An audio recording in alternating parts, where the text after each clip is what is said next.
The rain had started just after sunset, a gentle drizzle that quickly turned to a steady downpour. Thunder rolled in the distance, but inside the cabin it was warm, a cocoon of flickering firelight and soft shadows. Elena leaned against the window frame, watching the droplets trace slow, lazy paths down the glass.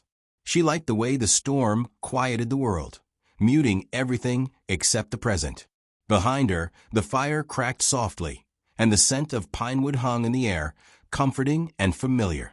She heard him before she saw him, the sound of bare feet on old floorboards. Daniel. He hadn't said much since dinner.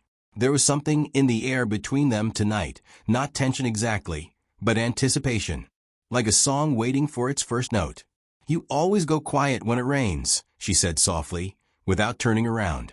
"I like the way it slows everything down," he replied, his voice low, steady. She felt him step closer, close enough to feel his warmth behind her, close enough that if she leaned back just an inch, she would touch him. "I like the way you go quiet when it rains," he added. She smiled. "Why?" "Because it makes me wonder what you're thinking." She turned then, slowly, letting her eyes meet his. They held that look, the kind that made time stretch out, before either of them said a word. "I'm thinking," she whispered, "that I want you to touch me."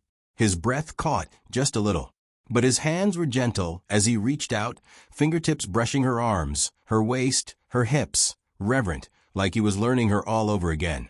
The kiss came slowly, but when it did, it was deep, full of everything they'd been holding back. It wasn't rushed. It didn't need to be.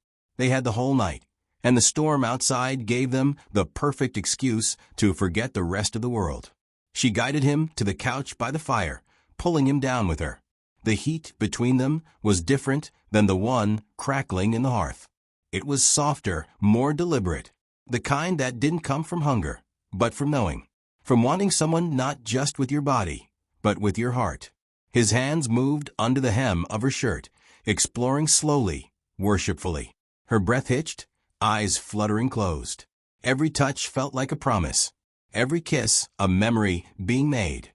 There was no rush, just the rain, the fire, the rhythm of two hearts finding each other in the stillness.